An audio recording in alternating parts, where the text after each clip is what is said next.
قل إن صلاتي ونسكي ومحياي ومماتي لله رب العالمين।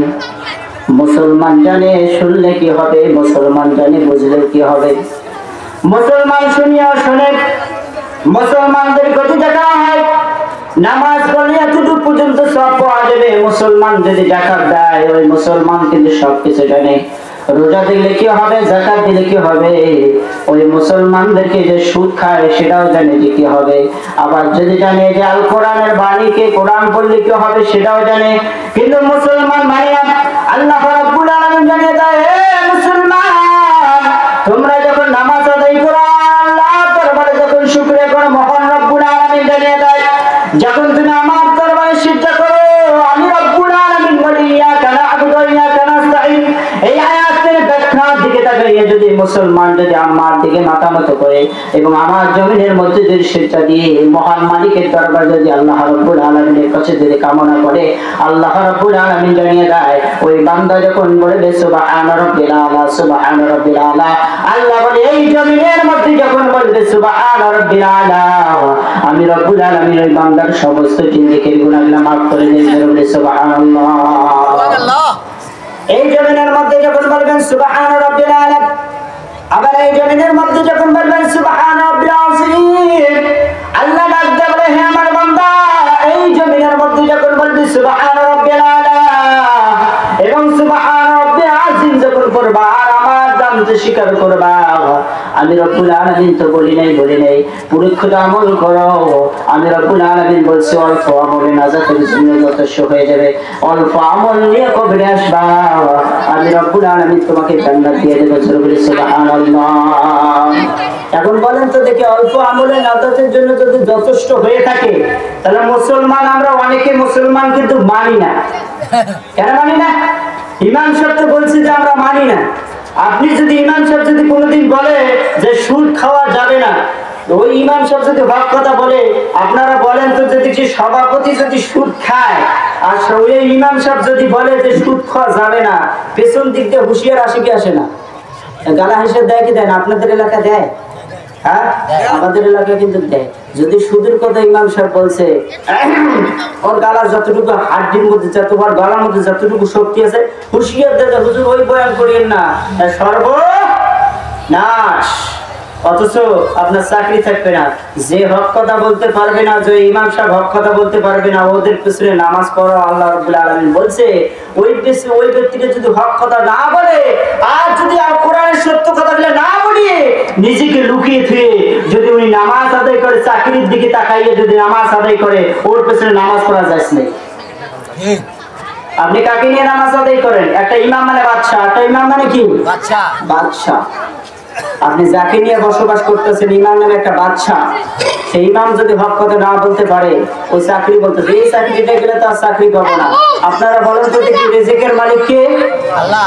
রিজিকের মালিক কে? আল্লাহ। আল্লাহু খায়রুর রাজিকিন। এই রিজিকের মালিক যদি আল্লাহ হয়ে থাকে, যে আল্লাহ আমাদেরকে বানাইছেন, যে আল্লাহ আমাদেরকে জমিনে দিয়েছেন, সেই আল্লাহ রাব্বুল আলামিন যদি আমরা যদি সেই আল্লাহর কথা বলতে না পারি, তাহলে বেঁচে থেকে লাভ আছে? না, কোনো বেঁচে থেকে লাভ নেই। আল্লাহ রাব্বুল আলামিন জানিয়ে দেয়, কুল ইন্না সলাতি ওয়া নুসুকি ওয়া মাহইয়ায়া ওয়া মামাতি লিল্লাহি রাব্বিল আলামিন। এই মুসলমান যখন নামাজ আদায় করে নেবে, আল্লাহ রাব্বুল আলামিন জানিয়ে দেয়, এই বান্দা যখন নামাজের সময় লুটি পড়ে যখন বলবে, আল্লাহ আমি তোমার গোলাম, আর কোন আমি তো আমার মতন গুনাহগার আর কেউ নাই, আমার মতন জাহিল আর কেউ নেই, আল্লাহ আমার মতন নাফরমান বেঈমান কেউ নাই, আমার মতন গুনাহগার কেউ নাই, ও মালিক আমি তো জাহান্নামী, আল্লাহ আমাকে তুমি মাফ করে দাও।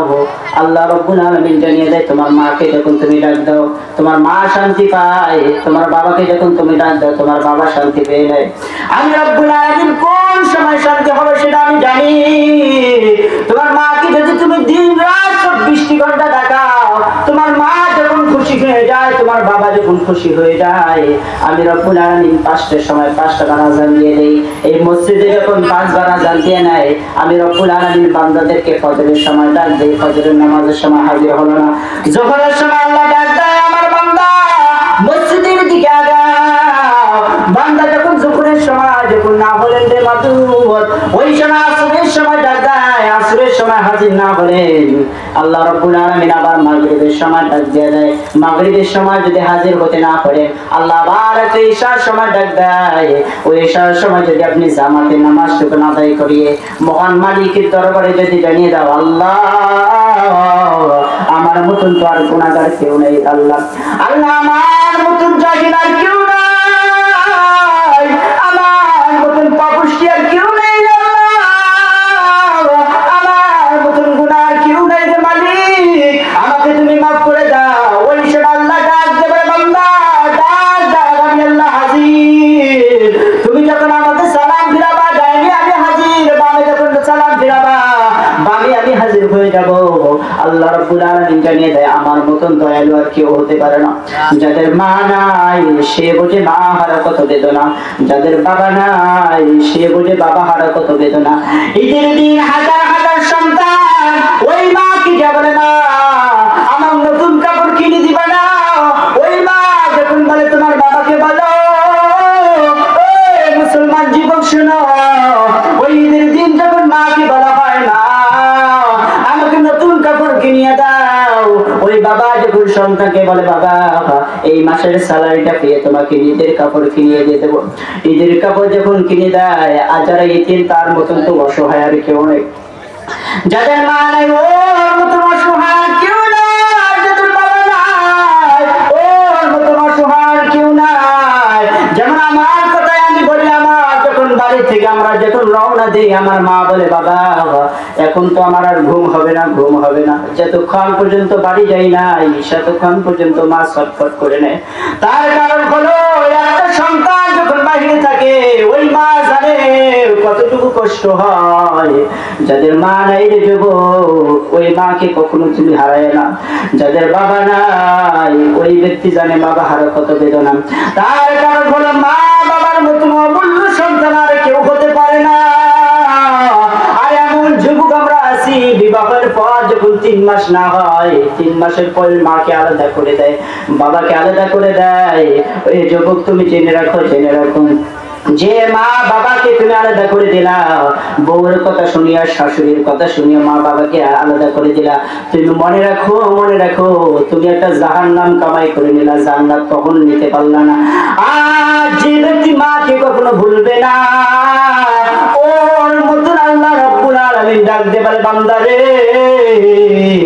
যে মায়ের প্রথম মায়ের পেটের মধ্যে 7টি পর্দা থাকে, এই 7টি পর্দার মধ্যে এমন ভাবে তোমাকে আমি রেখে দিয়েছিলাম, ওই মা যখন খায় কখনো খাইতে পারে নাই, মা যখন কখনো ঘুমাইতে পারে নাই, 7 মাস যখন হয়ে যায় মা যখন ঘুমাবে যায় মা ঘুমাইতে পারে না, মা যখন খাইতে যায় কখনো খেতে পারে না, মা যখন ঘুমাইয়া ডান কাঁধ হয় ওই সময় পেটের মধ্যে আপনি আমি লাথি মারছিলাম, ওই লাথি মারার পর ওই মা কখনোই ঘুমাইতে পারতো না, শেষ পর্যন্ত মা উঠিয়া বালিশটা নিজের মাথার জায়গায় খাইয়া বুকটার মধ্যে চাপ দিয়ে খুব কষ্ট করে বেদনার দিকে তাকাইয়া যায়, মালিক আমার কষ্ট তো হয় না আল্লাহ, আমার কষ্ট হয় না আল্লাহ, তুমি আমার সন্তানটাকে সহি সালামত দুনিয়াতে পাঠাইয়া দিয়ে দাও। আচ্ছা বলেন তো দেখি মা বাবার মতন কি অমূল্য সন্তান আছে?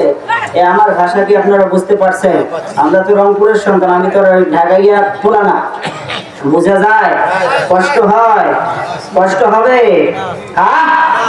কষ্ট যদি না পায় তাহলে এমন যুবক কি নাই যে বিবাহের পর মা বাবাকে ভুলে যায়? আছে কি নাই?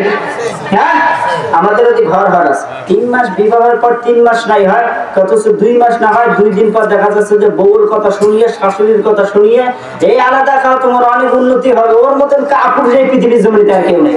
ঠিক, আপনি মা বাবাকে যে হেরে দিলেন অথচ আলাদা করে আপনি খাচ্ছেন, ভাবছেন, সব কিছু করতেছেন, আপনি গরুর মাংস পাক করতেছেন, ওই মা আপনি দেখা যাচ্ছেন যে আপনি গরুর মাংস করে খাচ্ছেন, ওই মা অল্প একটু ডাল ভাত খেয়ে শুধু ঘুমাচ্ছে, আর আপনি গরুর মাংস পাক করিয়ে খালেন, আর আপনি মাকে জিজ্ঞাসা করলেন না। ওই মা এবং ওই বাবা যদি নিঃশ্বাস ফেলায় আপনি মনে রাখতেন আপনি জাহান্নামী হয়ে গেছেন। আল্লাহ রাব্বুল আলামিন ডাক দেয়, এ বান্দা মায়ের মতন অমূল্য সন্তান আর কেউ হতে পারে না, বাবার বাবার মতন অমূল্য সন্তান আর কি তো হতে পারে না। এই মা বাবার ঘটনার দিকে তাকাই একটা জিহাদের কথা মনে বললো। বলবো এই জিহাদের কথাটা বলবো, জিহাদের কথাটা মনে বললো। জিহাদের ময়দানে মসজিদে নববীতে ইমাম সাহেব যখন খুতবা দেয়, খুতবার আগে যে বয়ান টুকুন আমরা করে, ইমাম সাহেব বয়ানের ফাঁকে যখন জিহাদের কথা বলতেন, এই জিহাদের কথা টুকুন শুনিয়ে নেন। হে মুসলমান, জিহাদের দিকে তাকান, জিহাদের দিকে তাকান। কেমনে ইসলাম বিজয় হবে, কেমনে?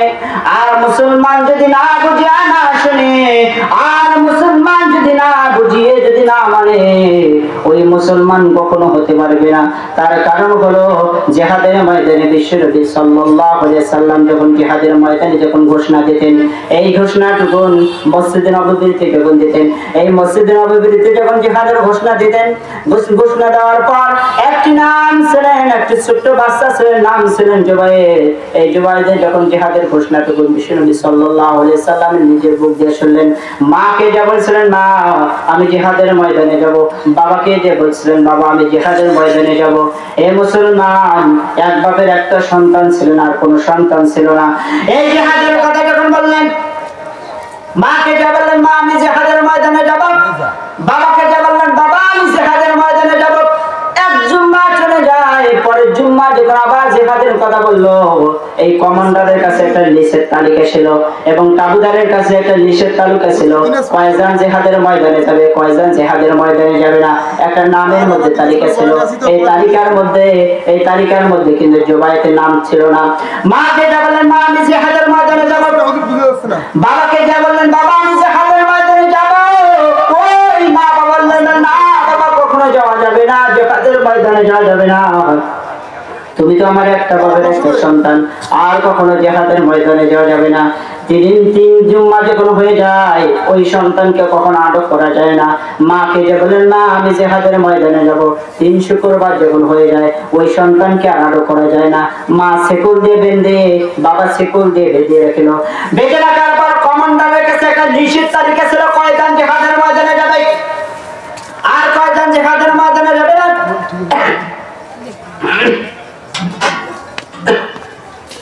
কমান্ডারের কাছে একটা লিস্ট ছিল, কয়জন জিহাদের ময়দানে যাবে আর কয়জন জিহাদের ময়দানে যাবে না। এই জিহাদের কথা যখন শুনে নিলেন, কিন্তু কমান্ডারের কাছে একটা লিস্টের তালিকাটা ছিল। ওই সময়ের মধ্যে যে কাফেলাটা ছিল, ওই কাফেলাটা অনেক আগে চলে গিয়েছিলেন। এই কাফেলার মধ্যে ইনিয়াস যেতে পারলেন না। কাফেলার মধ্যে যখন যেতে পারলেন না, ওই কাফেলার মধ্যে আর সহ্য হলো না। এই জুবায়েরকে শিকল দিয়ে বেঁধে রাখলেন। জুবায়েরকে যখন শিকল দিয়ে বেঁধে রাখলো, জুবায়েরকে যখন শিকল দিয়ে বেঁধে রাখলো, বেঁধে রাখার পর একদিন নয়, 2 দিন নয়, 3 দিন পর্যন্ত ওই সন্তান খাবার খায় নাই। মুসলমান যুবক, 3 দিন পর্যন্ত ওই সন্তানটা খাবার খায় না। তারপরে মায়ের মতন তো নরম আর কেউ হতে পারে না। মা বললেন বাবা তুমি খানাটা খেয়ে নাও। ওই মা যখন ওই কথা বললেন, জুবায়ের বললেন আমি খানা খেতে পারি, আমার শিকলটা যদি খুলে দাও তাহলে আমি খানা খাবো, আর শিকলটা যদি খুলে না দাও আমি কখনো খানা খেতে পারবো না। কিন্তু জুবায়ের রহস্য ছিল, শিকলটা যখন খুলে দিবে আমি জিহাদের ময়দানে যাব। ওই জুবায়ের যখন শিকলটা যখন খুলে দেয়, এই জুবায়ের যখন শিকলটা খুলে দেয়, এই জুবায়ের মায়ের হাত থেকে শিকলটা কেড়ে নিয়ে জিহাদের তাবুদারের কাছে চলে গেলেন। তাবুদারের কাছে চলে যায়, কমান্ডারের কাছে যে বললেন কমান্ডার ভাই কোন দিক দিয়ে জিহাদের ময়দান গেছে একটু আমাকে দেখাই দিয়ে দাও। কমান্ডার বললেন এই জিহাদের ময়দানে যেতে পারবে না, এই কাফেলা যেতে পারবে না, পরের কাফেলা চলে যাও। এই কাফেলা তো গিয়েছে, পরের কাফেলা যেতে হবে, এই কাফেলায় তোমাকে কখনোই যাওয়া যাবে না। ওই কমান্ডারের কাছে যে করে কথা বললেন, উনি বললেন না তুমি দেখাই দাও কোন দিক দিয়ে চলে গেছেন, আমি সেই দিক দিয়ে যাবো। শেষ পর্যন্ত বাধ্য হয়ে দেখাই দিলেন, এই দিক দিয়ে চলে গেলেন। এই দিক দিয়ে চলে যাওয়ার পর ওই জুবায়ের যখন জিহাদের ময়দানে গেলেন, একজন নয়, 2 জন নয়, হাজার হাজার যখন সন্তানের দিকে তাকায় দেখবেন, এ মুসলমান যুবক কোন পর্যায়ে আমরা আছি আর কোন পর্যায়ে আমরা নাই। ওই ছোট্ট বাচ্চাটা জুবায়ের যখন জিহাদের ময়দানে গেলেন, জিহাদের ময়দানে যাওয়ার পর কাফেরদের সাথে লড়াই করতে করতে ওই জুবায়ের নিজেও দুনিয়ার জমি থেকে বিদায় হয়ে গেলেন। বিদায় হয়ে যাওয়ার পর ওই গাফলা ছিল, ওই গাফলার মধ্যে কয়েক কয়জন শহীদ হলো, কয়জন জীবিত আসলো, সবাই কিন্তু ফেরত আসলো। কয়জন দুনিয়ার জমি থেকে চলে গিয়েছেন আর কয়জন জানেন, যারা যারা গিয়েছেন তাদেরকে তো দেখিয়ে দিয়েছেন। এই কমান্ডারের কাছে যখন লিস্ট ছিল, এই জুবায়ের তো দুনিয়ার জমিন থেকে বিদায় হয়ে গেলেন। জুবায়ের যখন দুনিয়ার জমিন থেকে বিদায় হয়ে চলে গেলেন, তারপরে একদিন নয়, 2 দিন নয়, 3 মাস পর ওই মা কি স্বপ্ন দেখে, মা আমি কি অপরাধ করেছিলাম, আমার লাশটা পর্যন্ত এখন পর্যন্ত তুমি দাফন দিলা না কেন? বাবাকে স্বপ্ন দেখে, বাবা কি অপরাধ করেছিলাম, আমার লাশটা পর্যন্ত এখন পর্যন্ত দাফন দিলা কেন? ফজরের নামাজের সময় মাকে যখন স্বপ্ন দেখায়, ওই মা পাগলিনী হয়ে প্রাণের স্বামীকে ডাক দিয়ে বলে, স্বামী আমার, আমি কি স্বপ্ন দেখলাম? আমার সন্তান ডাক দিয়ে বলতেছে, মা আমি কি অপরাধ করেছি, 3 মাস পর্যন্ত আমার সন্তানটার লাশ তুমি দাফন দিলা না কেন? মা বাবা যখন একই স্বপ্ন দেখলেন, দিনাজপুরের মুসলমান যুবক করে শুনে না, মা পাগলিনী হয়ে ছুটাছুটি করে দৌড় দেয় কমান্ডারের কাছে গিয়ে বললেন, কমান্ডার ভাই, এই নামের সাথে একটা নাম মিলাইয়া দেখেন তো দেখি জুবায়ের জিহাদের ময়দানে গিয়েছে নাকি। ওই জুবায়ের তো নামের মধ্যে তালিকা নাই। শেষ পর্যন্ত কমান্ডার বললেন, আমি দেখাই দিয়েছিলাম এই দিক দিয়ে চলে গিয়েছে। একটা গঠন দিয়েছিল, কি পোশাক ছিল কি পোশাক ছিল না, ওই গঠনটার মধ্যে যখন দেখাই দিলেন, ওই শেষ পর্যন্ত দেখাতে সমস্ত কমান্ডারকে বলা হলো, দৌড়াও দৌড়াও। যারা যারা গিয়েছেন সবাই যে দেখে এক জঙ্গলের জায়গায় ওই জুবায়ের যখন পড়ে আছে, একটা পোকা পর্যন্ত ধরে নাই, একটা মাছি পর্যন্ত স্পষ্ট করে নাই। প্রথম দিকে প্রথম যারা নাড়ছে, যখন সেখন পর্যন্ত জুবায়েতের গায়ে একটা ফোঁটাও পর্যন্ত মাছি ধরে নাই, সেখন পর্যন্ত জুবায়েতের গা থেকে তাজা রক্ত বাইর হয়। জোরে বলে সুবহানাল্লাহ। তারা আল্লাহর সৈনিক যারা আছে তারা কখনো মরে না, তারা জীবিত। তারা কি জীবিত থাকে। এরকম মুসলমান জেনে রাখেন, যারা আল্লাহকে ভুলে যাবেন, আপনাদেরকে আমাদেরকে যদি আল্লাহ জান্নাতে দেয়, আল্লাহর কোনো লজ আছে? বলেন তো দেখি, লজ আছে? আর জাহান্নামে দিলেন লজ আছে? লসও নাই, লাভও নাই। তার কারণ হলো একটাই, শুধু কষ্ট লাগে। যারা জাহান্নামী এবং যারা জান্নাতি, ওই সময় আল্লাহ রাসূল সাল্লাল্লাহু আলাইহি সাল্লাম বলেছিলেন যে আমার উম্মতরা যে জাহান্নামে যাবে, আমি একটু কষ্ট পাই, আমি একটু কি পাই? কষ্ট পাই। তাহলে আমরা সবাই জাহান্নামে যাব না জান্নাতে যাব? জান্নাতে। জান্নাতে যদি যেতে চাই তাহলে জান্নাতের কাজ করে তো যেতে হবে, যেতে হবে না?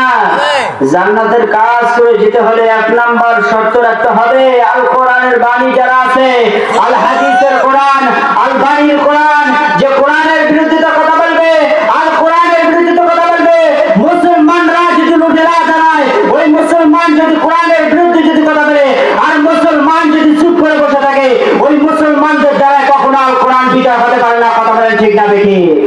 তাহলে মুসলমান জাগ্রত হতে হবে। মুসলমান যদি জাগ্রত না হয়, তাহলে মুসলমান জেনে রাখেন এই কোরআন বিজয় করা সম্ভব নয়। কোন একদিন এ দেশের আকাশে কালিমার পতাকা দুলবে, সেদিন সবাই খোদাই বিধান মে দুঃখ বেদনা ভুলবে। আমার সাথে বলেন, কোন একদিন এ দেশের আকাশে কালিমার পতাকা দুলবে, সেদিন সবাই খোদাই বিধান মে দুঃখ বেদনা ভুলবে। আমাদের যদি কোরআনের কালিমা, যদি কালিমার পতাকা যদি উড়ায়, মুসলমানদের কষ্ট আছে? কখনো কষ্ট থাকবে না। আজকে মুসলমান আমরা হক কথা যদি না বলেন, আজ বিশেষ করে দেখা যায় আমরা যারা প্রোগ্রামে যাই, বিশেষ করে আমাদের কথা বলি, যেমন আমাদের কিছুদিন আগে একটা পাটগ্রামের প্রোগ্রাম ছিল, অথচ নেতা নেত্রী সব বিরায়, নেতা নেত্রী কিন্তু মারামারি করে, 2 দলে কিন্তু মারামারি করে শেষ পর্যন্ত প্রোগ্রামটা শেষ। এরকম এমনও আছে, আমরা হুঁশিয়ার হয়ে যাই, পিছন দিক দিয়ে বাইরে ডাইনে বামে যারা প্রোগ্রামে যারা কষ্ট নেয়, এই যে এই মাহফিলটা প্রায় 1 মাস থেকে না, এক মাস থেকে কষ্ট করিয়ে কিন্তু গুটিয়ে আনা হয়, অথচ দেখা যাচ্ছে যে কয়েকটি চুলি ফুটি নেতা খাতা থাকে না, ওই নেতা খাতা আসে 1 মিনিটের মধ্যে কিন্তু ওটা ধ্বংস করে দেয়। এই আমাকে সভাপতি বানানো কে, আমার নাম হ্যানকে, আমার নাম ত্যানকে। আরে মুসলমান জেনে রাখো, শুনে রাখো, যারা আল্লাহর কোরআনের বিরোধিতা করে ওরা কখনো শান্তি মতন থাকতে পারে নাই। তার কারণে এই বাংলাদেশের জমিনে ফেরাউন যখন বলেছিল আমি 40টি বছর রাজত্ব চালাবো, বলছিল কি বলে নাই? বলে কি বলে নাই? ফেরাউন বলেছিল 40 বছর আমি রাজত্ব চালাবো, আর আমাদের দেশের সরকার বলছিল যে আমি 41 সাল পর্যন্ত রাজত্ব চালাবো। অথচ ফেরাউনের নানা না দাদা আল্লাহ ভালো জানে 1 বছর আর 1 বছর কি বেশি, 1 বছর কি ফেরাউনের চাইতে বেশি না? ফেরাউন কত সাল? 40। কত বছর? 40 বছর। আরে 41 কত? তাহলে ফেরাউনের সাথে বড় না? হ্যাঁ, মিথ্যা বললাম না? হ্যাঁ, যদি মিথ্যা হয়ে থাকে তাহলে ইউটিউবে সার্চ দিয়ে দেখবেন আমার পরের বয়ানের গিলা। তার কারণ হলো ফেরাউন যদি বলেছিলেন যে আমি 40 বছর রাজত্ব চালাবো, আর বাংলাদেশের সরকার বলেছিল আমি 41 বছর রাজত্ব চালাবো, 41 সাল পর্যন্ত রাজত্ব চালাবো, অথচ ফেরাউনের সাথে 1 বছর বেশি, 1 বছর বেশি। অথচ ওই ব্যক্তিকে আছে আছে নমরুদকে আল্লাহ বিদায় করেছিলেন কি দিয়ে জানেননি? কি দিয়ে? ন্যাংরা মশা দিয়ে। কারণ সুস্থ শরীর মশা নয়, ন্যাংরা মশা। কারণ নাকের ভেতর দিয়ে ঢুকিয়ে মাথার মগজের জায়গায় সে ঠিক মতন বইছিল, এরকম চেয়ারের মতন বইসা ওই জায়গা মতন কিন্তু কামড় শুরু করে দিয়েছিল। শেষ পর্যন্ত ওই ফেরাউন ওই নমরুদকে মারার জন্য 2-3টা কিন্তু ইয়াও রাখছিল, দারোয়ানও রাখছিল মাথার মধ্যে বাইরাবার জন্য। আপনি মনে রাখেন, যারাই বিরোধিতা করেন আপনার পেছন দিক দিয়ে দেখবেন যে আমি কোন দল করি আর কোন দল না করি, আমরা কোন দিন জাহান্নামে যাবো আর কোন দিন জান্নাতে যাবো আপনি নিজেই বলতে পারবেন। এই জন্য আল্লাহ রাব্বুল আলামিন জানিয়ে দেয়, আমি বিশেষ করে বলেছিলাম মা বাবার ঘটনাটা, এই ঘটনাটুকু অল্প একটু টাইম দিয়ে শেষ করে দেবো। তার কারণ হলো আল্লাহ রাব্বুল আলামিন জানিয়ে দেয় মুসলমানদেরকে বিষয় যখন জানিয়ে দেয়, قل إن صلاتي ونسكي ومحياي ومماتي لله قل إن صلاتي ونسكي ومحياي ومماتي لله رب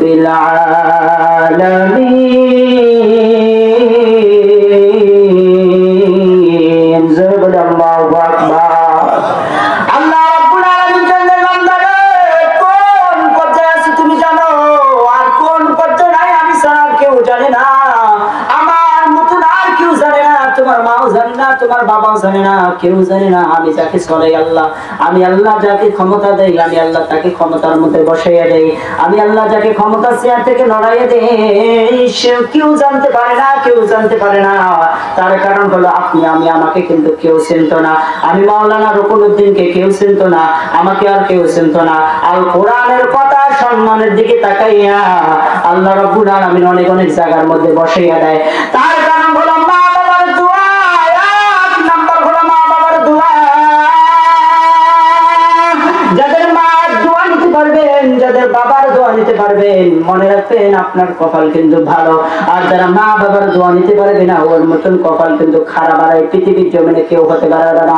তার কারণ হলো ঘটনাটা টেনেছিলাম, ঘটনাটা টেনে রে, মায়ের মতন সম্পদ আর বাবার মতন সম্পদ আর কেউ হতে পারে না। তার কারণ হলো আপনি যখন বিবাহের পর আপনি বউর কথা শুনিয়ে যখন মা বাবাকে আলাদা করে দিবেন, যে যুবক মনে রাখবেন, মনে রাখবেন, মনে রাখবেন, আমার মা যখন বৃদ্ধ হয়ে যাবে, আপনার বাবা যখন বৃদ্ধ হয়ে যাবে, এই দুনিয়ার জমিন থেকে যখন চলে যাবে, মসজিদের কাটলিটা কিন্তু সমস্ত মানুষের যখন কাটলিটা যখন মসজিদের মধ্যে আসে না নাই, আসে না নাই, মসজিদের কাটলিটা দেখা যায় জীবিত থাকা অবস্থায় মসজিদের কাটলিটা দেখেন আপনার জন্য ডাক দেয়া বলে বান্দা জীবিত থাকা অবস্থায় বান্দাকে ডাক দেয়, বান্দা আপনি ওখান থেকে শিক্ষা অর্জন করে নেন। ওই মসজিদের কাটলিকে একদিন আপনাকে যেতে হবে। ওই বাবার লাশ যখন কাঁদে দিবেন, ওই সন্তান একটা মাহরুম হয়ে যাবে, মাহরুম হয়ে যাবে। ওই সন্তান করতে পারে মা, ও মা আমার মতো না, এই জমিনের মধ্যে কিছু হারাইলাম গেল আল্লাহ। ওই সন্তান যখন মাকে ঘিরে ফেলবে, মা যখন ডাকবে, আর ওই মাটাকে কখনো সাড়া দিতে পারবে না।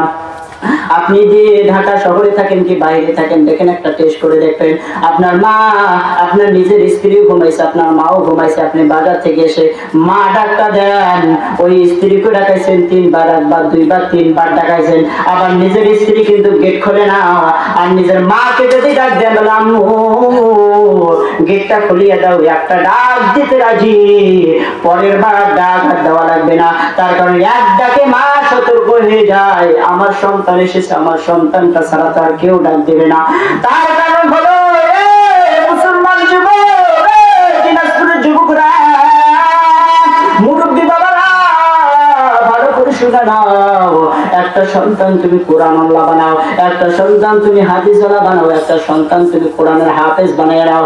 যে ব্যক্তিরা একটা কোরআনের হাফেজ বানিয়ে নেয়, 6666টা আয়াত তার ভেতরের মধ্যে ঢুকাইয়া দেয়, আর ওই সন্তানটা যদি জায়নামাজে বসিয়ে যদি বলে রব্বির হামহুমা কামা রাব্বায়ানি সগীরা, আল্লাহ আমার মা বাবাকে তুমি মাফ করে দিও গো আল্লাহ, আল্লাহ আমার মা বাবাকে তুমি মাফ করে দিও গো আল্লাহ। আল্লাহ বলে বান্দা তুমি যে তোমার মাকে ডাক দিলা, আমি আল্লাহ তোমার ডাকে সাড়া দিয়ে তোমার মা বাবাকে মাফ করে দিলাম। জোরে বলি সুবহানাল্লাহ। এই মা বাবা এমন একটা অমূল্য সন্তান যে যুবক, তার কারণ হলো এই মা বাবার মতন কষ্ট আর কেউ করে নাই, মা বাবার মতন কষ্ট আর কেউ করে নাই। আপনি যদি বাহিরে থাকেন, এই বুড়া বয়সে যে যুবকটাকে শুরু করে বৃদ্ধ পর্যন্ত যখন হয়ে যায়, আর শেষ কাটারে ওই মাকে যদি আপনি বলেন বুড়া, ওই মাকে যখন আপনি বলেন বুড়ি, আপনারা বলেন তো দেখি মাকে আর আপনার বাবাকে যে বুড়া বুড়ি বলেন, আপনারা বলেন তো দেখি মা এবং বাবা যে বুড়া হয়েছে এটা কি আমাদের জন্য হয়েছে কি হয়নি? হ্যাঁ, যৌবনটা তো কাটাইছে আমাদের জন্য, ঠিক না? তার কারণ আমাদের জন্য তো যৌবনটা শেষ করেছে, আবার শেষ পর্যন্ত বদ্ধ করে ওই সন্তান বলে ওই বুড়াটা মরে না কেন, এমন সন্তান আছে না নেই? আছে না নেই? হ্যাঁ, তার কারণ ওই সন্তানটা ওই এমন পর্যায়ে হয়ে যায়, তার কারণ ওই শেষ পর্যন্ত বলে এই বুড়াটা যদি মরতো আমি একটু শান্তি পাইতাম। আর এই বুড়াটা মারা যাওয়ার পর তুমি যে কি শান্তি পাবা তুমি নিজে জানো না। তুমি যে বয়স করলো ডাক্তার যখন মারা যাবে, তুমি যে কি হারাইলা তুমি নিজে জানতে পারবা। এখানে মা হারা কারা কারা আছে? 2 হাত তুলে আল্লাহকে দেখাইতে দেখি, কে কে মা হারা আছে, দেখি হাত তুলে দেখি কে কে মা হারা আছে। এই যে অনেকে মা হারা, ও বা প্রায় লোকে কিন্তু মা হারা, বাবা হারা কারা কারা দেখি। তাহলে আমাদের মতন যারা মা হারাইছে, বাবা হারাইছে, এর মতন কষ্ট আর আছে?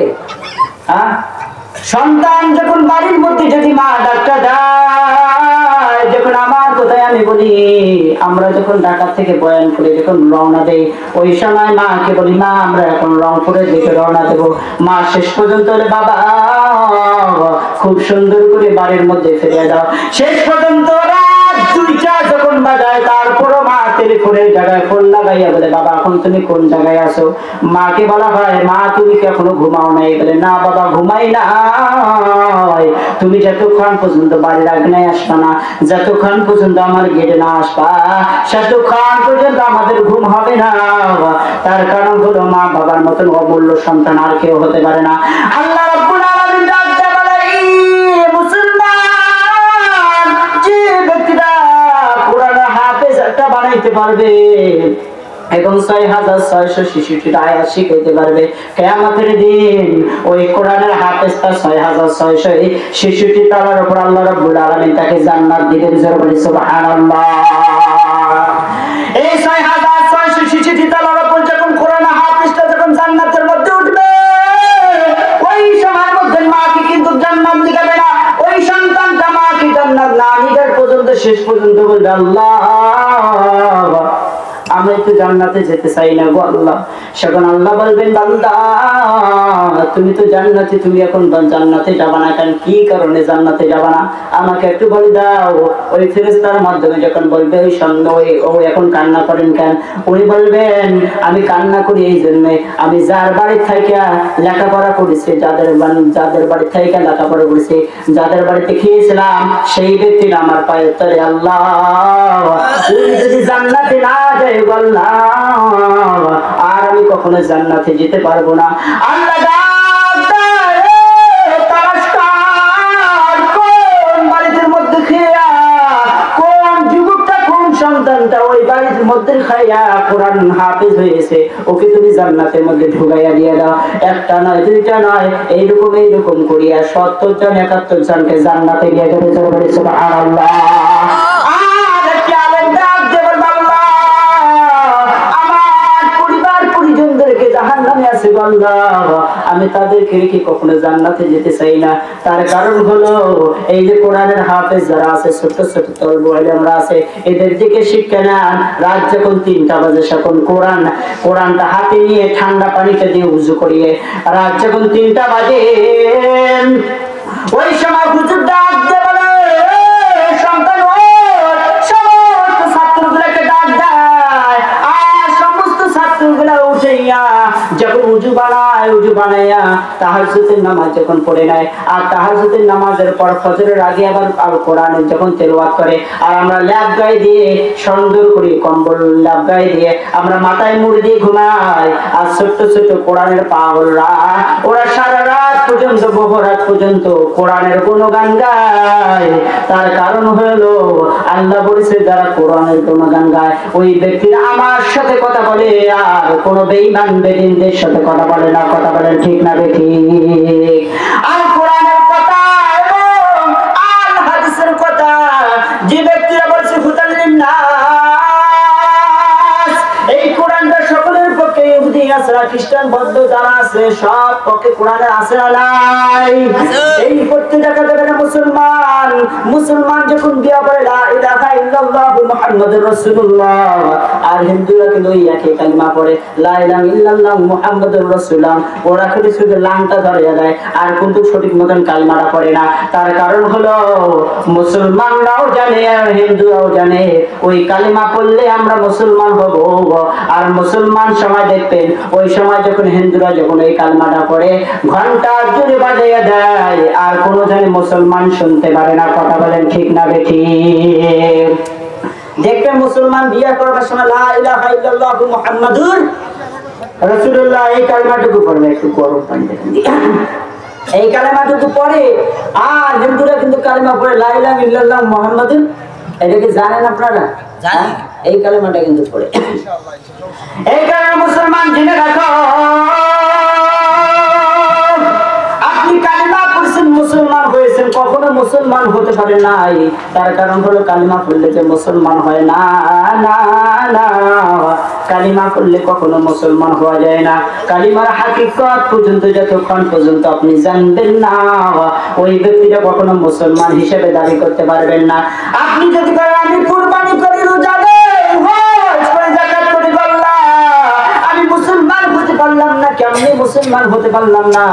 আপনি মুসলমানের কাতারে যান নাই। তার কারণ হলো আপনি কালিমা পড়েন ঠিক, যখন কালিমার মধ্যে যখন বলা হয় লা ইলাহা ইল্লাল্লাহ মুহাম্মাদুর রাসূলুল্লাহ, ওই মুসলমানকে যেটা বলা হয় তুমি মুসলমান, নামাজের দিকে তাকাও, ওই মুসলমান আবার উল্টা কথা বলে যে নামাজ পড়ে কি হয়। ওই মুসলমানকে যখন বলা হয় মুয়াজ্জিন আযান দেয় দৌড়াও, মুয়াজ্জিন আযান দেয় নামাজের দিকে তাকাও, ওই মুসলমান যখন বলা হয় যে রোজা রাখ, ওই মুসলমান বলে রোজা রাখি কি হয়। ওই রকম মুসলমান আল্লাহ বলেছে তোর মতন নামীদারি মুসলমান আমার দরকার নাই। ওই মুসলমান একটাই মুসলমান হয় যে মুসলমানটা কালিমা পড়িয়ে মুসলমান হে আল্লাহকে ডাক দেয়, আল্লাহ আমি তোমার গোলাম আল্লাহ, এই দুনিয়া জমিনে তার কয়দিন বেঁচে থাকবো জানি না গো আল্লাহ, 30 বছর 40 বছর 50 বছর পর্যন্ত 80 বছর 100 পর্যন্ত বছর বেঁচে থাকবেন। যে দেহর জায়গায় দেহ আছে, মাটির জায়গায় মাটি আছে, আপনি মনে রাখবেন যখন আপনাকে মাটি দিয়ে দিবে, 3.5 হাত জায়গায় মাটি দিয়ে দেবে, 2 পাজরের হাত যখন মাটিটা দিয়ে যাবে, আপনি যখন জাহান্নামের আগুন যখন সহ্য করতে পারবেন না, ওই যখন মাটি দিয়ে যখন চলে যাবে, ওই সময় মাও থাকবে না, বাবাও থাকবে না রে মুসলমান। আপনি যখন চলে যাবেন মুসলমান, মারা যাওয়ার পর যখন এই লোকটা মাটি দেয়, মিনহা খালাকনাকুম ওয়া ফিহা নুঈদুকুম ওয়া মিনহা নুখরিজুকুম তারাতান উখরা, 3 মুষ্টি মাটি দিয়ে যখন আপনি চলে যান, এই মুসলমান ভালো করে শুনে নাও, একটা ফোঁটা চোখের পানি যদি ফেলাইতে পারো আল্লাহ রাব্বুল আলামিনের কাছে ধন্য হয়ে যাবে। ওই যে মুসলমান যখন মাটি দিয়ে দিল, 3.5 হাত জায়গায় যখন মাটি দিল রে মুসলমান, আর যখন 40 কদম না সময় যেতে কালে যখন মুনকির নকরের সওয়ালের জব শুরু হয়, ওই সময় যদি আপনি সওয়ালের জব দিতে না পারেন, পাঁজরের হাত যে মাটিটা আপনার জায়গায় রেখে দিয়েছেন, দুই পাকের মাটি এমন যদি চাপ মারবে রে মুসলমান, এইরকম হাড্ডির জায়গায় হাড্ডি ঢুকে পড়বে। আপনি চিৎকার করবেন, আল্লাহর আরশ পর্যন্ত যাবে, কিন্তু দুনিয়া জমিনে কখনো বাইর হবে না। আপনি চিৎকার করবেন, আল্লাহর আরশ পর্যন্ত যাবে, ওই দিন কিন্তু দুনিয়া জমিনে বাইর হবে না রে মুসলমান। ওই দিন আর কেউ থাকবে না। আপনি যদি বলেন আল্লাহ আমাকে আরেকবার জীবিত করে দাও, আল্লাহ আমি আরেকবার জীবিত দাও, আমি তোমার নামাজ রোজা হজ যাকাত সব করে আসবো, আল্লাহ। আল্লাহ বলবেন না না না, কখনো তোমার সুযোগ দেওয়া হবে না। তার কারণ হলো তোমাকে সুযোগ দিয়েছিলাম এই জমিনের মধ্যে সিদ্ধা দেওয়ার জন্য, তোমাকে সুযোগ দিয়েছিলাম আর কোরআনের পড়া, তোমাকে সুযোগ দিয়েছিলাম মায়ের মুরব্বিদেরকে সম্মান দেওয়ার জন্য।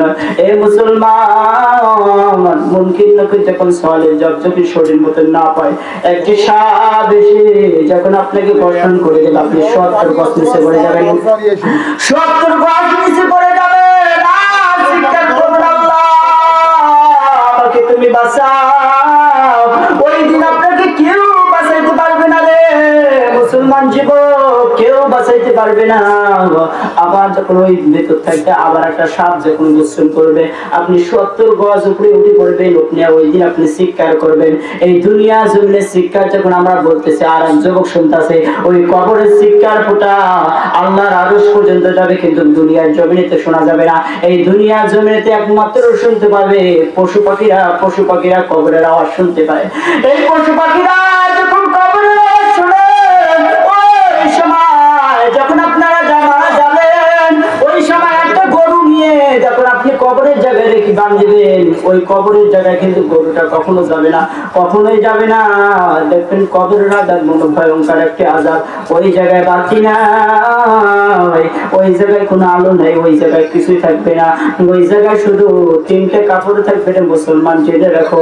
ওই জায়গায় আর কেউ থাকবে না, ওই জায়গায় আমল যদি নিয়ে যেতে না পারে রে মুসলমান, তাহলে আর পৃথিবীর জমিনের মধ্যে আপনি জাহান্নামে যদি হয়ে যান, আর জান্নাত যদি কামাই করতে না পারেন মুসলমান, জেনে রাখো, জেনে রাখো আল্লাহ রাব্বুল আলামিন জানিয়ে দেয়, ওই মুসলমানদেরকে আমি অনেক সুযোগ দিয়ে দিই, অনেক সুযোগ দিয়ে দেই। এই জমিনের মধ্যে আমি রাব্বুল আলামিন ফসল দিয়ে দেই। একই জমিনের মধ্যে 3, 4, 5 প্রকার, 7 প্রকার, 10 প্রকার ফসল আদি হয় কি হয় না? এখন বলেন এই জমিনের মধ্যে 7, 8, 10 প্রকার ফসল আদি হয় কি হয় না? 10, 15, 20 প্রকার ফসল আদি হয়। এই জমিনের মধ্যে আমরা খাই, এই জমিনের মধ্যে আপনি আবার চলে যাবেন।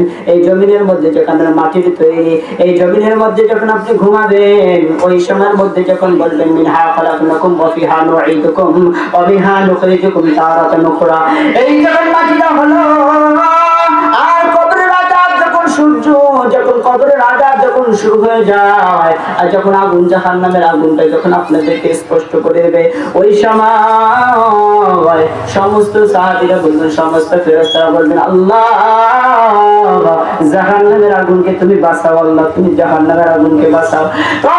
চতুর্পাক দিয়ে জাহান্নামের আগুন সিধা সিধের দিকে রওনা হয়।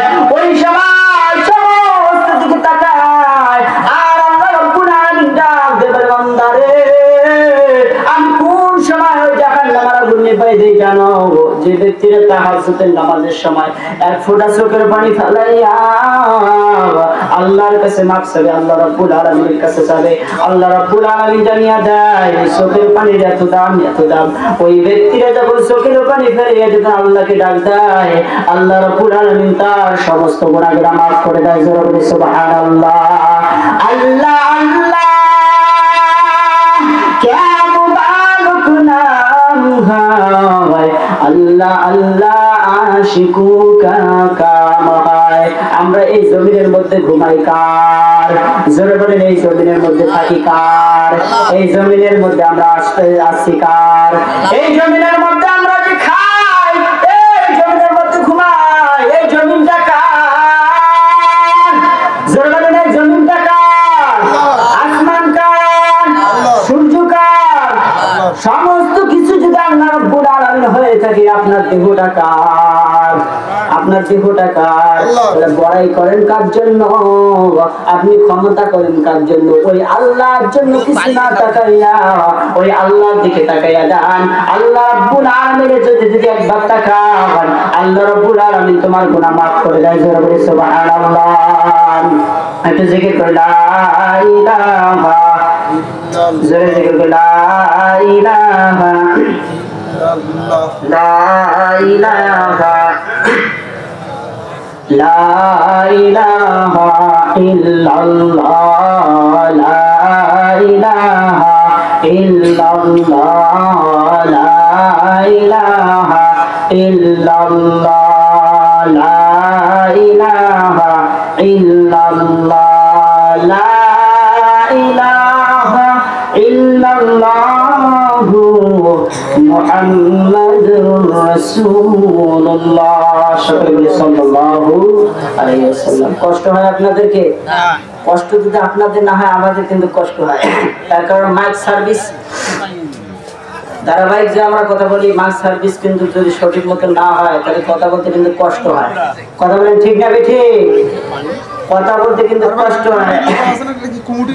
তাহলে সেই রকম সার্ভিস যদি কথা মতন যদি না হয়, আমার কথা শুনতে কি আপনাদের কষ্ট হয়? আমাদের কথা শুনতে কি আপনাদের কষ্ট হয়? আমার কথা যদি শুনতে যদি কষ্ট না হয়, আপনারা আছেন তো ইনশাআল্লাহ? আপনারা আছেন?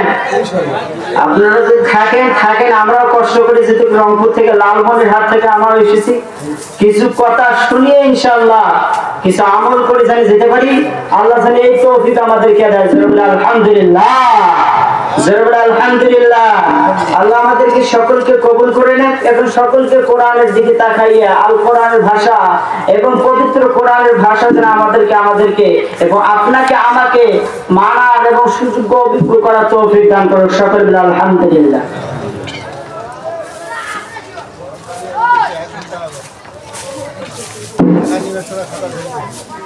তাহলে আমরা সবাই সেই আল্লাহর গুণগান গাই যে আল্লাহ আপনাকে আমাকে সৃষ্টি করেছিলেন। সেই আল্লাহ রাব্বুল আলামিনের দরবারে তাকওয়া আল্লাহ যেন আমাদেরকে কবুল করে নেয়। আলোচনার মাঝখানে যদি কোনো কিছু ঢোকে, ওই আলোচনার মূল আলোচনাটুকু কিন্তু ঘেরে যায়। কথা বলেন ঠিক না ঠিক? আলোচনার মাঝখানে যদি কোনো ত্রুটি থাকে, দেখা যাচ্ছে যে কোনো একটা বিষয় কারণে দেখা যাচ্ছে ওটা একটু লেট হয়ে যায়, তাহলে কিন্তু আলোচনার মাঝখানে হেরে যায়। আল্লাহ যেন আমাদের সকলকে পবিত্র কোরআনের ভাষায় এবং বুঝা সুজা তৌফিক দান করে। সকলে বলে আলহামদুলিল্লাহ। আমরা একটু সবাই জিকির করে আর সামনে এসে যাই। সামনে এসে সবাই একটু দাঁড়াইতে দেখি, সবাই দাঁড়াই।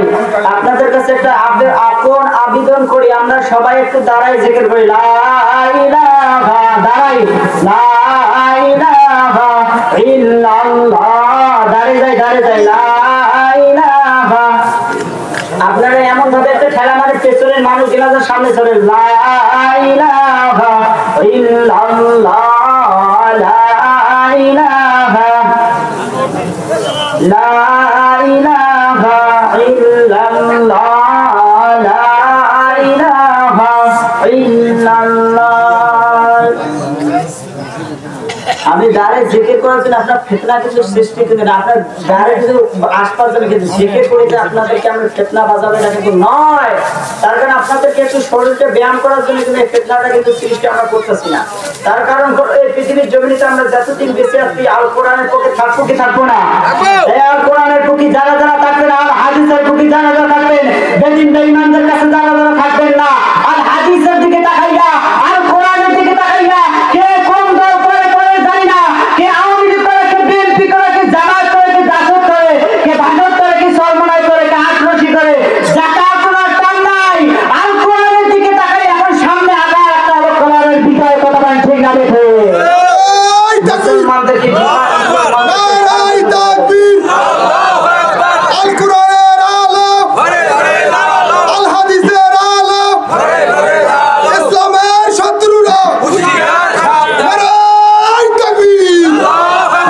আল্লাহর প্রতি গুণগান গাবো, কোনো বেঈমানদের দিনদের পক্ষে গুণগান গাবো না। তার কারণ আমি মানুষ ছোট হতে পারি, কিন্তু সব ইউটিউবে সার্চ দিয়ে দেখবেন যে কোরআনের ভাষাটুকু কতটুকু হয় আর হাদিসের ভাষাটুকু কত হয়। আর কোরআনের ভালোবাসা আর আল হাদিসের ভালোবাসা তাদের অন্তরের মধ্যে আছে। ওই মুসলমান তখন ভয় করে না। কথা বলেন ঠিক না দেখে? এই মুসলমান জাগ্রত হতে হবে। এই মুসলমান যদি জাগ্রত না হয়, ওই নবুতের দিকে তাকান, ওই ফিরাউনের দিকে তাকান, ওই আবু জাহেলের দিকে তাকান, যে আবু জাহেল সমস্ত ষড়যন্ত্র চাইছিলেন বিশ্বনবের বুদ্ধি। এই আবু জাহেল কিন্তু দুনিয়ার জমিতে টিকে থাকতে পারে নাই। এইরকম যতগুলো আবু জাহেল এই পৃথিবীর জমিনের মধ্যে আছে, আর টিকে থাকতে পারবে না। কোরআনের পক্ষে মাথার উপর যতদিন পর্যন্ত করতে পারে নাই, ওইটা তাগুতের খাতায় নাম থাকবে। কথা বলেন ঠিক না বেঠিক? তাগুতের রাস্তা আমরা কখনো বেছে নিতে পারবো না। আল কোরআনের রাস্তা বেছে নেবো, আল কোরআন হাদিসের রাস্তা বেছে নেবো। এখন সামনে একটা জামাতে ইসলাম, একটা মনোনীত ধর্মের নাম কিন্তু জামাতে ইসলাম। এই মুসলমানদেরকে কিন্তু কখনো আঘাত দেয় নাই। এই জামাতে ইসলাম কাউকে আঘাত দেয় নাই। এই জামাতে ইসলাম মুসলমানদেরকে বলে নাই যে হিন্দুস্তান ভেঙে দাও। এই জামাতে ইসলাম যারা নামাজ পড়ে না তাদেরকে বলে নাই যারা ধাক্কা দিয়ে মুসলমানদেরকে এগিয়ে দাও। এই জামাতে ইসলাম কাউকে বলে নাই যারা নামাজ পড়ে না তাদেরকে গোয়া মসজিদ থেকে বাইর করে দাও। এই জামাতে ইসলাম একটাই বলেছে, আল কোরআনের ভালোবাসার দিকে তাকাই আমরা এগিয়ে যাবো। কথা বলেন ঠিক না বেঠিক?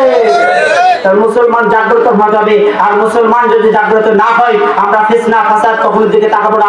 এখন শুধু কোনো ফিতনা ফাসাদ করা যাবে না, কোন দল করে এটা কোন তাকাইতে হবে না। এখন তাকাইতে হবে আল কোরআনের বিজয় কেমনে হবে, আল হাদিসের বিজয় কেমনে হবে, আল কোরআন কেমনে কি বিজয় করতে হবে, আর কালিমা কথা উজ্জ্বল করতে হবে। কথা বলেন ঠিক না বেঠিক? আল্লাহ রাব্বুল আলামিন বলতে বান্দা, যখন তুমি শোনো আর যখন তুমি খুব সুন্দর করে মুহাব্বতের রাসূলের দিকে তাকাও, আর যখন তুমি এরকম কবরের মধ্যে গান গাও, আমি কবরের ইতিহাসটা এবং মা বাবার ইতিহাসটা একটু খুব সুন্দর করে শুনে নেন। তার কারণ হলো মায়ের মতো অমূল্য সন্তান আর বাবার মতো অমূল্য সন্তান যদি না হতে পারে, এই মুসলমানদেরকে জেনে রাখেন, শুনে রাখেন। তার কারণ হলো এখানে অনেক মুরব্বীরা দেখলে মনোযোগরাজ দেখলাম যে মা নাই বাবা নাই রে মুসলমান, শুনে রাখো ওই মায়ের কবর যখন জিয়ারত করবেন আর বলবেন আল্লাহ ও আল্লাহ আমার মাকে তুমি মাফ করে দাও আল্লাহ, আমার বাবাকে তুমি মাফ করে দাও আল্লাহ, আমার মাকে যদি মাফ না করো আল্লাহ, ওই আল্লাহ রাব্বুল আলামিন ডাক দিয়ে বলে হে বান্দা আমি তো মই মুরব্বির দোয়া কখনো ফেরত দেই না। আমি বলেছি মুরব্বীরা যখন হাত ধরায় ওই মুরব্বীদের হাত ফেরাইতে আমি রব্বুল আলামিন লজ্জা পেয়ে নেই। তার কারণ হলো আল্লাহ রাব্বুল আলামিন জানিয়ে দেয় একটা মুরব্বী যদি দোয়া করে আর একটা বাবা যদি সন্তানের জন্য দোয়া করে, আল্লাহ আমার সন্তানকে তুমি মাফ করে দাও আল্লাহ, এই কথা বলার সাথে আল্লাহ রাব্বুল আলামিন বন্ধুকে টুটা যদি মিস হয়, মা বাবার দোয়া কখনো মিস হবে না। কথা বলে ঠিক না বেঠিক? এই কারণ হলো মুসলমান জীবনে কোনো মুসলমান, তার কারণ আপনারও মা আছে আমারও মা আছে। আমার মাকে যখন আমি হারাবো আমি জানবো আমার পৃথিবীর জমিতে সবকিছু ভালো লাগবে না। তার কারণ হলো মাকে যারা হারিয়েছেন মুসলমান জেনে রাখো, আর মুসলমান জেনে রাখেন, শুনে রাখেন এই মা বাবা এমন একটা সন্তান, এই আল্লাহ রাব্বুল আলামিন জানিয়ে দেয় মাকে যদি তাকিয়ে দেখেন আল্লাহ তাবারক তাআলা যেন আমাদের সকলের মা বাবা হারা সন্তানগুলোকে যেন মাফ করে দেয়। জোরে সুবহানাল্লাহ। ওই সন্তান যখন মাকে বলে ঈদের কাপড় কিনে দাও, ঈদের কাপড় যদি কিনে না দেয় ওই সন্তান দেখবে মাকে বলে আল্লাহ, এবং মাকে যখন বলে না ওই মাকে আমি কখনো অস্বীকার করবো না। আর সন্তানকে যদি ভালো পোশাক যদি না দিতে পারে, ওই ভালো পোশাক যদি না দিতে পারে ওই সন্তান কিন্তু সেখন মায়ের কাছে ব্যর্থ হয়ে যায়। আর বাবা যদি ওই সন্তানকে যদি পোশাক দিতে না পারে, ওই সন্তান মার বিরোধিতা করে, বাবার বিরোধিতা করে, এই সন্তান জেনে রাখো কখনো মা বাবার বিরোধিতা করা যাবে না। তার কারণ হলো মা যাদের নাই বাবা যাদের নাই, আমি যে জানি যখন আমরা যখন যাই না মসজিদে দাঁড়াইয়া আমাদের কথায় যে বলে যাই, আমরা যখন মসজিদের কাটলির মধ্যে দাঁড়াই এবং মসজিদের যখন কাতারের মধ্যে ইমাম সাহেব যখন দাঁড়া দেয়, আপনারা মনে রাখবেন একটা সন্তান যদি মসজিদের ইমাম হয় ওই মা বাবা যে শান্তি হয়। তার কারণ হলো একটা সমানের যদি ইমাম থাকে ওই সন্তান যদি বলে মা এবং বাবাকে তুমি মাফ করে দাও, আল্লাহ রাব্বুল আলামিন মুহূর্তের ভিতরে মাফ করে দেয়। জোরে সুবহানাল্লাহ। অথচ দেখা যায় যে আমরা যারা আছি এই কোরআনের ভাষায় যারা আছি, যখন সন্তান যখন ওই ইমাম সাহেব যখন দোয়া করে আল্লাহ এলাকাবাসীকে তুমি কবুল করে নাও, ময় মুরব্বিদেরকে আল্লাহ তুমি মাফ করে দাও, অথচ যখন এই কথা বলা হয় ওই ইমাম সাহেবের বেতন হয় 3000। কয় হাজার? এক কথা বলেন কয় হাজার? 3000, 2500, 5000। আমাদের রংপুর অঞ্চলের রেফাস থেকে দেখা যাচ্ছে 5000, 10,000, এটাই কিন্তু বেশি। এটা বেশি না? বেশি। আর আমরা ঢাকায় যারা ইমামতি করি, আমার কথাই আমি বলি, যে জায়গায় আমি ছিলাম সে জায়গায় আমার বেতন ছিল 35। কত? 35। খালি জুমা, তাহলে 5 ওয়াক্ত না, খালি জুমা 5 ওয়াক্ত নয়। তাহলে চিন্তা করা যায়, শুধু জুমার জন্য যদি 35 হয়, তাহলে এই যারা 5 ওয়াক্ত নামাজ পড়ে তার বেতন কত হবে? 50 পার হইবে। আর ওই ইমাম সাহেবকে যদি আমরা 3000 টাকা দিতাম 3 মাস ঘুরাই, 2-3 মাস ঘুরাই, 2-3 মাস ঘুরে, অথচ দেখবেন ওই ইমাম সাহেব কি কষ্ট থাকে? কখনো কষ্ট থাকে না। অথচ দেখবেন ইমাম সাহেব ভালো জুতা পরে, ভালো পাঞ্জাবি গায়ে দেয়, একটা যে পাঞ্জাবিটা গায়ে দেয় তার গসে হল 350 টাকা 400 টাকা গস। তার বেতনে আপনি রাখছেন 3000 টাকা, একটা পাঞ্জাবি কাটতে ওর মাসের টাকা শেষ, ওর মাসের টাকা শেষ। অথচ যদি বেতন যদি বাড়াবার কথা হয়, যে ইমাম সাহেবের কে খায়, ইমাম সাহেব গেলে ইমাম সাহেবের কে খায়, ওর কথা বউ বাচ্চা নাই, ঠিক না? এ কথা বলা যাবে না। একটা ইমামকে যদি আপনি বেতন দেন, এখন যদি বলেন হুজুর ইমাম সাহেব যখন বেতন দেওয়া তখন জায়েজ নাই, আরে জায়েজ আছে কি নাই এর তো একটা মাসালা আছে, আছে কি নেই? আছে কি নেই? এর কথা বলেন আছে কি নেই? আছে। এই মাসালার যেহেতু যারা জানেন তাদের কথা বলা লাগবে না, লাগবে?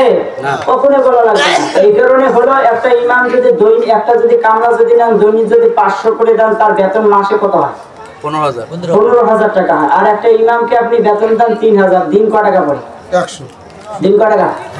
100 টাকা। তো সারাটা দিন, অথচ যদি ফজরের আযান যদি সঠিক মতো না হয়, মসজিদের সভাপতি আর কেশিয়ার বাড়ির মধ্যে থেকে এমন ভাবে একসাথে নিয়ে আসে ফজরের আযান দিতে, তোমার লেট হলো কেন? কেন লেট হলো? তোমাকে কি বেতন দেওয়া হয় না? অথচ মনে হয় গোলাম হিসেবে রাখছে। আরে গোলামিতি করবো, গোলামগিরি করবো তো আল্লাহ, কার করবো? গোলামগিরি করবো আল্লাহ। সেই আল্লাহর গুণগান গাবো। কোন বেঈমান বেদিনরা যদি পেছন দিক দিয়ে আঘাত দেয়, ওর ষড়যন্ত্র যদি করে, ওর কি কথা মানা যাবে? কত মানা যাবে? আবু বকরের জামানায় দেখবেন যে আবু বকর মসজিদে নববীতে যখন আবু বকর নিজে মসজিদে নববীতে কিন্তু সমস্ত সাফ করতেন। আর আজকে মসজিদের কেশিয়ার সভাপতি, আপনারা কষ্ট পান ওদের বিরুদ্ধে কথা বলতেছে দেখি, কষ্ট লাগতেছে আপনাদেরকে? আপনারা যারা মসজিদের সভাপতি কেশিয়ার আছেন, আপনাদেরকে অনুরোধ করি একটা মসজিদের সভাপতি এবং আপনার মসজিদের সেক্রেটারি যদি নামাজি না হয়, ওই মহল্লায় কখনো ইমাম থাকতে পারে না। কথা বলে ঠিক আছে কি? তার কারণ হলো, একটা মসজিদের সভাপতি থাকতে হবে 5 ওয়াক্ত নামাজ তাকওয়াওয়ালা ব্যক্তি। অথচ আমরা কি সুদখোর, আর টাকা বেশি, আর টাকা বেশি। এই কারণে আল্লাহ রাব্বুল আলামিন জানিয়ে দেয়, পৃথিবীর জমিনে যতটুকু পর্যন্ত হোক না কেন, আমরা মুসলমান কিন্তু মানতে পারি না। আল্লাহ রাব্বুল আলামিনের কাছে জানিয়ে না, ইয়া আইয়ুহাল্লাযীনা আমানু ওয়া আমিলুস সালিহাত,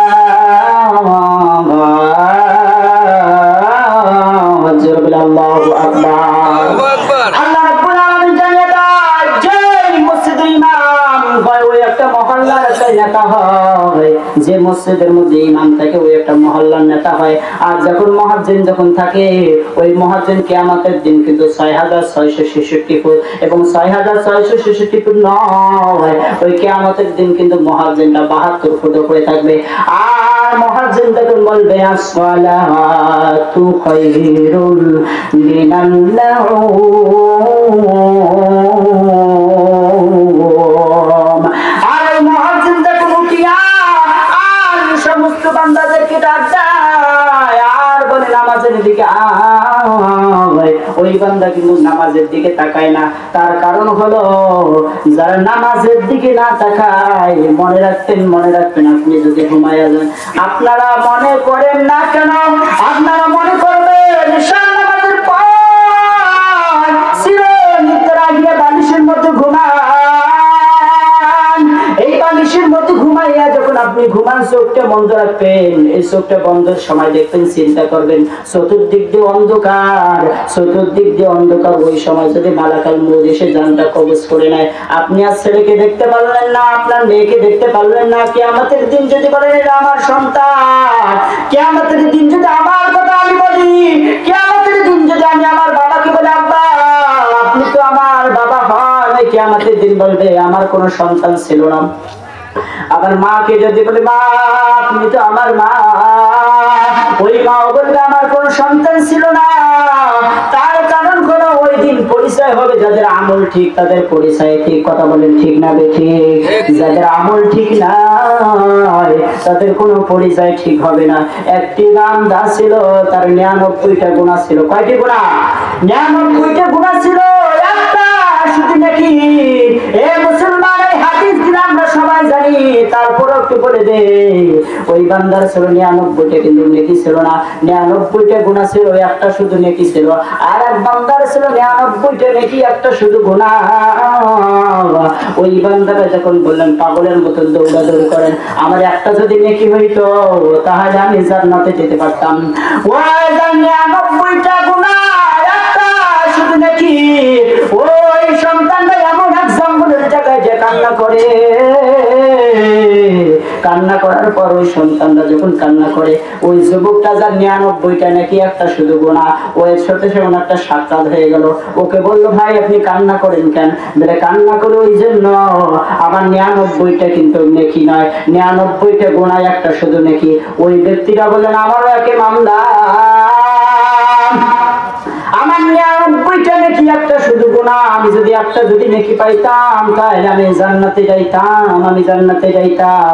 ওই ব্যক্তিটা চিন্তা করলেন, আমার তো 99টা নেকি, 99টা গুনাহ, একটা শুধু নেকি, তাহলে আমি একটা নেকি নিয়ে কি করব? যা যা, ওই নেকিটা তোমাকে দান করে দিলাম। জোরে বলি সুবহানাল্লাহ।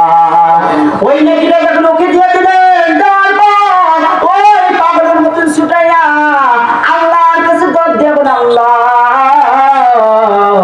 আমার তো নেকি পূর্ণ হয়ে গেছে, আল্লাহ তুমি আমাকে মাফ করে দাও। আল্লাহ বলে, বান্দা তোমার 99টা নেকি ছিল, কোন নেকি? আর একটা নেকি তোমাকে কে দিল? আল্লাহ তোমার এক বান্দার 99টা গুনাহ ছিল, একটা শুধু নেকি ছিল, ওই বান্দাটা দিয়েছে। আল্লাহ বলে, দৌড়া দৌড়া ওই বান্দাকে নিয়ে আয়। ওই বান্দাকে যখন নিয়ে আসলো, আল্লাহ রব্বুল আলামিন বলল, ওই তুমি মুহাব্বত করার কারণে আমি রব্বুল আলামিন তোমার দুই জানকে মাফ করে দিলাম। জোরে বলে সুবহানাল্লাহ। ওই কারণে একটা কথা আছে, যার সাথে তার মুহাব্বত, তার সাথে তার কিয়ামত। আমরা মুহাব্বত করব কোরআনওয়ালার কাছে, বেঈমানের কাছে মুহাব্বত করব? বেঈমানের কাছে কখনো মুহাব্বত করিয়েন না। তার কারণ হলো, অনেক মুহাব্বত করে দেখছেন, এই মুহাব্বত করতে করতে করতে করতে করতে আমরা কিন্তু অনেক জায়গায় দেওয়ালের জায়গায় পেট লেগেছিলাম। পেট লাগার পর শেষ পর্যন্ত আল্লামা দেওয়ার হোসেন সাইদি বলেছিলেন যে যে ব্যক্তিগুলো এমন পর্যায়ে এসে যাবে, আল কোরআনের আল্লাহ সমস্ত ব্যক্তিদেরকে এখন আল কোরআনের যদি কথা বলে, আল হাদিসের যদি কথা বলে, ওই কোরআন ওয়ালা বিজয় হবে, কোনো বেঈমান বিজয় হতে পারবে না। কথা বলেন ঠিক না ঠিক? তাহলে সেই রকম দেওয়ার হোসেন সাইদি যদি অল্প একটু, যদি আমাদেরকে অল্প একটু যদি সাইন দিত, তাহলে কিন্তু উনি কিন্তু বাইরে হতে পারতো। কিন্তু উনি বেঈমান বেদিনদের কাছে কখনো মাথা নত করে নাই। করছে? বলেন করছে? তারপর কখনো মাথা নত করে নাই। উনি জানে এই খাতায় যদি আমি 20টা তালিকার মধ্যে দেই, তাহলে আমার আল্লাহর কাছে একটা বেঈমান হয়ে যাবো, আমি মরে যাবো, তারপর যে বেঈমানদের কাছে মাথা নত করবো না। কথা বলেন ঠিক না দেখে? এই কারণে উনি জানে, আমি কোরআনের পক্ষে জীবন দেবো, হাদিসের পক্ষে জীবন দেবো, কোনো বেঈমানের পক্ষে জীবন দেবো না। অথচ এই পৃথিবীর জমিনে, এই বাংলার জমিনে এমন নাস্তিকদের বাচ্চা, এই বাংলাদেশের জমিনে মেডিকেলের কথা করে নিয়ে ভেতর ঢুকাইয়া এই পৃথিবীর জমিনেতে আল্লামা দেওয়ার হোসেন সাইদি মুস্কি হেসে দিয়ে এই পৃথিবীর জমিন থেকে চলে গেছে। কথা বলে ঠিক না দেখে? আমরা ভাবতে চিন্তা করি নাই, আমরা ভাবি নাই যে ওই লোকটা এইভাবে মারা যাবে, আর কেউ জানেও না এই পৃথিবীর জমিন থেকে ওভাবে উঠে যেতে হবে। কথা বলে ঠিক না দেখে? তার কারণ হলো আল কোরআন। অথচ সেই দিন মারা যায়, ওরে কি দিবস জানিছিল আমার মনে নাই, একটা কি জানি দিবস ছিল, ওই দিন কিন্তু ওনার বাবা মারা গিয়েছিলেন। অথচ উনি সুখ দিবস মিষ্টি বিতরণ করে খায়, আর বেঈমান মিষ্টি বিতরণ করে খায়। আর কোরআনের পাখি যখন মারা যায়, হাজার হাজার ওলামা ইকরাম চোখের পানি ফেলায়। কথা বলেন ঠিক না দেখে? এমনও মুরব্বী ছিল, ওই রাত পর্যন্ত ভাতও খায়নি। আল্লাহ রাব্বুল আলামিন ডাকতে বলে, ইয়া আইয়ুহান নাসু উবুদু রাব্বাকুমুল্লাযী খালাকাকুম ওয়াল্লাযীনা মিন ক্বাবলিকুম লাআল্লাকুম তাত্তাকুন। জোরে বলেন আল্লাহু আকবার। আল্লাহ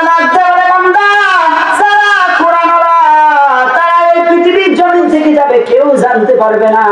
এই পৃথিবীর জমিন থেকে যদি মারা যায় কেউ জানতে পারবে না। তার কারণ হলো আমি রব্বুল আলামিন যাকে দুনিয়ার জমিন থেকে বিদায় করে দেয় ওই আর কখনোই পৃথিবীর জমিনে আসতে পারবে না। এইরকম বলেছিলাম কবরের জায়গায় 3.5 হাত জায়গা যখন আমাদেরকে ঘুমাইয়া দেয়, এই 3.5 হাত জায়গার মধ্যে যখন আপনি ঘুমাবেন ওই জাহান্নামের আগুন এসে আপনাকে স্পর্শ করবে। আর ওই দিন আপনার মা বাবা কেউ রক্ষা করতে পারবে না, কেউ আপনাদেরকে রক্ষা করতে পারবে না।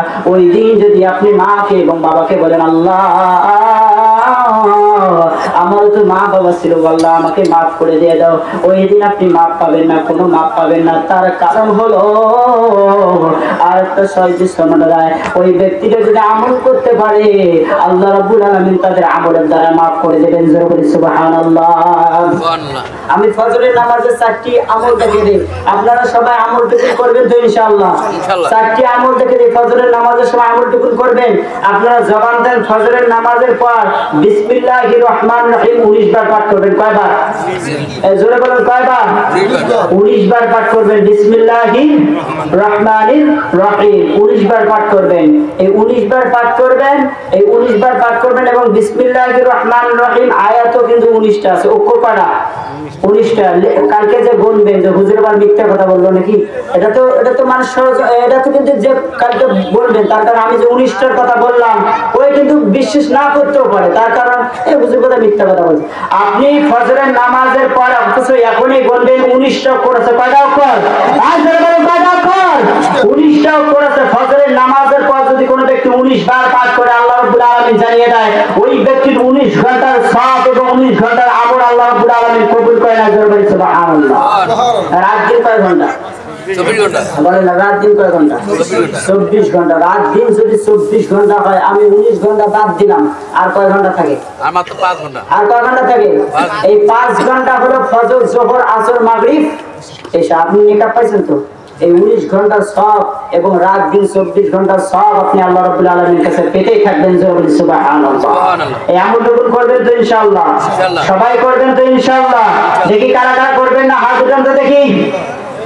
হ্যাঁ, এই যে তালের সাথে তাল মিলিয়ে, তালের সাথে তাল মিলাইলে কিন্তু আজকে তো আমরা তালের সাথে তাল মিলিয়ে তো ঝামেলা। তালের সাথে তাল না মিলান, আমরা তালের সাথে তাল মিলাই ওইটা যেটা আমাদেরকে বুঝতে হবে। তাহলে আমরা সবাই ফজরের নামাজের পরে আমল টুকুন করতে পারবো তো ইনশাআল্লাহ? দৈনিক প্রতিদিন যদি সূরা ইখলাস আপনি তিলাওয়াত করেন, লজ আছে? লজ আছে? একবার তিলাওয়াত করবেন 10 পারা সওয়াব তার আমলনামায় কি দেওয়া হয়? কয় পারা? 10 পারা। 3 বার পাঠ করলে কয় পারা? 1 খতমের সওয়াব আপনি পেয়ে যাচ্ছেন। এইরকম আপনি এই আমলটুকু যদি করতে পারেন আর ধরে থাকতে যদি পারেন আল্লাহর কাছে তাকওয়া বের হয়ে ওই ব্যক্তিটা মারা যাবে। জোরে বলি সুবহানাল্লাহ। আরো জোরে বলি সুবহানাল্লাহ। তাহলে আপনি আমি ভাবনা চিন্তা করি নাই,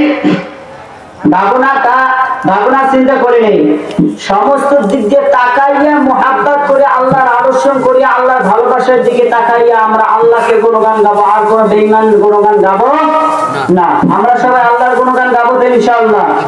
আল্লাহ যেন আমাদেরকে সকলকে কবুল করে। আল্লাহুম্মা আমিন।